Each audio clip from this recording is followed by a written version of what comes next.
First ever factory outlet Mukunda jewelleries KBHP Somajiguda Suchitra Hanamkonda Kothapet Chandanagar Khammam. నమస్తే అమ్మా. నమస్తే అమ్మా. అమ్మ, కార్తీక మాసంలో వచ్చే పౌర్ణమికి ప్రత్యేకమైన స్థానం ఉంది అవునమ్మా కదమ్మా. ఆ రోజు యొక్క అంటే మనం 365 ఒత్తులు కూడా వెలిగించుకుంటాం ఆ రోజే. ఈ రోజు ఏం చేయాలమ్మా? దీన్ని త్రిపురి పూర్ణిమని కూడా అంటారు. శివపార్వతుల కళ్యాణం చేసేటటువంటి సంప్రదాయం కొన్ని చోట్ల కనపడుతుంది, కొన్ని చోట్ల, అన్ని చోట్ల కాదు. ఈ రోజున సంవత్సరం అంతా ఒకవేళ ఎప్పుడన్నా దీపం పెట్టడానికి అవకాశం లేకపోయి ఉండొచ్చు కొంతమందికి. అవును. పైగా ఇంట్లో ఒకళ్ళే పెడతారు, మిగిలిన వాళ్ళు వెళ్ళి అందులో నూనె వేసి దండం పెట్టుకుంటారు కానీ వాళ్ళు వెలిగించరు. అవును, చెయ్యకూడదు కదా. అట్లా చేస్తే కుటుంబం మొక్కలైనట్టే లెక్క.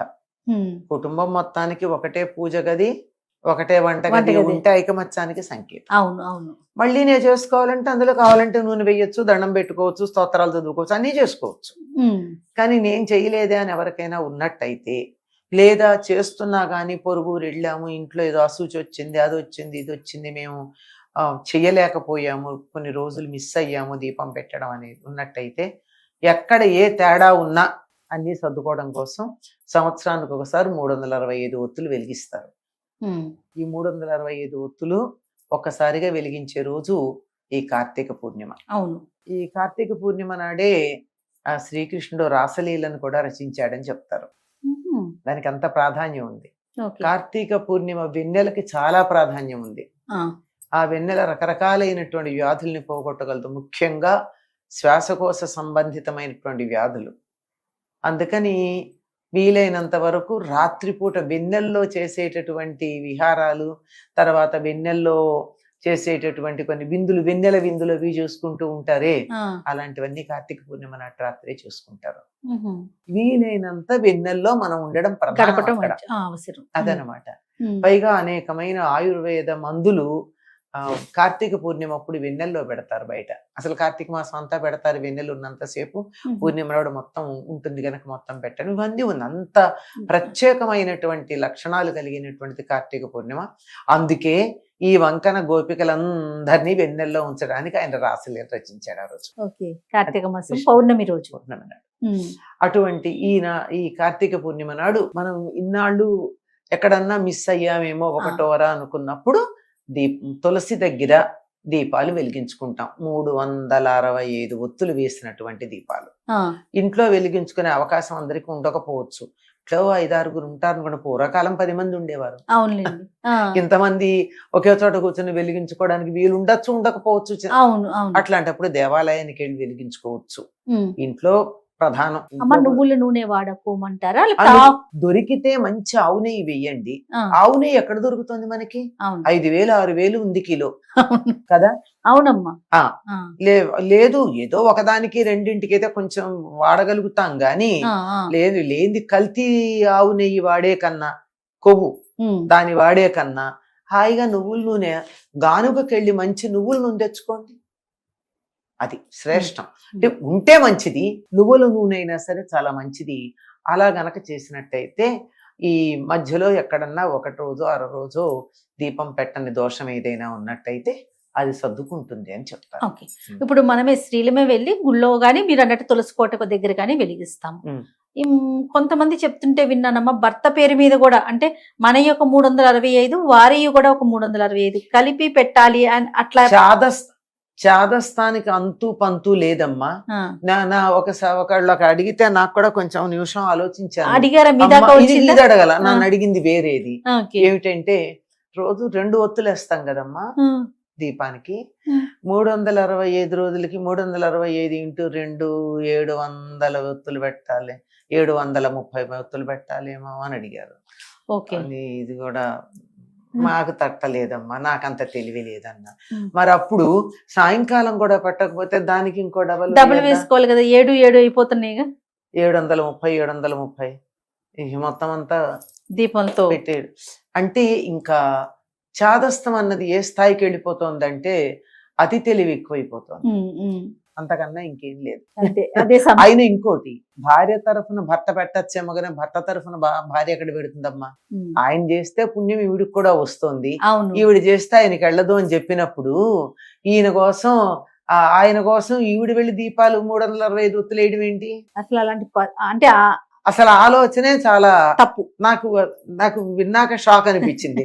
అది డబల్ వెయ్యాలని చెప్పిందే నాకు షాక్ అయితే, నాకు వెంటనే ఏం తట్టిందంటే పొద్దునవి సాయంకాలంవి కూడా ఉంటాయి కదా అని అనిపించింది. అది ఇప్పుడు నేను అడిగిన ప్రశ్న మరి ఇంకా డబల్ అనిపించింది. అంటే ఉన్న ఒత్తులన్నీ తీసుకొచ్చి అడగటం కూడా కాదమ్మా, నేను చూశాను ప్రత్యక్షంగా. తమకి తమ భర్తకి కూడా కలిపి 365 ప్లస్ 365 పిల్లలకి. మరి పిల్లల దాకా ఇంకా నేను చూడలేదమ్మా. అది కూడా ఇలా పెట్టుకుంటే అట్లాగే ఉంది. ఇంట్లో దీపం ఎంతమంది పెడుతున్నాం? ఒకటే పెడుతున్నాం కదా. అవును అవును. ఇది మోక్షానికి సంబంధించి నిత్యకృత్యానికి సంబంధించింది కాదు కనుక ఈ కార్తీక దీపాలు ఎలాగో తులసి దగ్గర సాయంత్రం ఆడవాళ్లే పెడుతున్నారు కనుక పొద్దున కూడా తులసి దగ్గర ఆడవాళ్లే పెడతారు సాధారణంగా అంటున్నా. నిజానికి ఆ స్నానం చేసి వచ్చినటువంటి వాళ్ళు కార్తీక స్నానం ఏ గోదావరిలోనో కృష్ణలోనో మరో చోట చేసి వచ్చిన వాళ్ళు వాళ్ళు కూడా తులసి దగ్గర పెట్టుకోవచ్చు. కానీ ఎందుకో తులసి దగ్గర పెట్టడం ఆడవాళ్ళకి అప్పచెప్తారు. అలా అలవాటు అయిపోయింది. అది మగవాళ్ళు పెడితే ఇంతగా కూడా అనిపించే పరిస్థితి వచ్చింది. అలా అలవాటు చేసేసారు. అలా అయితే అమ్మా, మనము కార్తీక మాసంలో నదీ స్నానం గాని చెరువులో గాని అట్లా స్నానాలు చేస్తాం కదా. ప్రజెంట్ ఇప్పుడున్న అవకాశాన్ని బట్టి మనకు అంత వీలు లేదమ్మా. ఇంట్లోనే స్నానం చేసేటప్పుడు ఏదన్నా ఏదైనా పట్టించుకొని స్నానం చేయాలమ్మా. గంగే అంటే గంగలో స్నానం చేసినట్టే.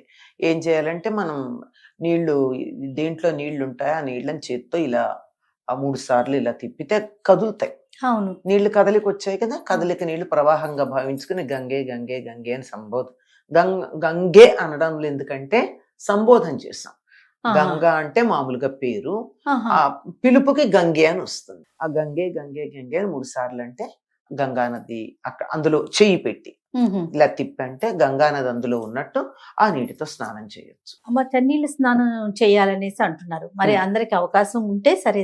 అమ్మ, చన్నీళ్ళ స్నానం చేయమన్నది ఎక్కడ చేయమన్నారు? నదిలో గాని చెరువులో గాని బావిలో నీళ్ళతో గాని ఎక్కడైతే భూమితో సంబంధం ఉందో నీళ్ళకి అక్కడ స్నానం చేయాలి. అది కూడా తెల్లారుజామున మాత్రమే, తెల్లారితే కాదు. రాత్రి వరకు చీకటి ఉన్నంత వరకు నీళ్లలో వరుణుడితో పాటు అగ్నిదేవుడు ఉంటాడు కనుక నీరు వేడిగా ఉంటుంది, గోరువెచ్చగా ఉంటుంది, మన శరీరానికి మంచిది చేయమన్నారు.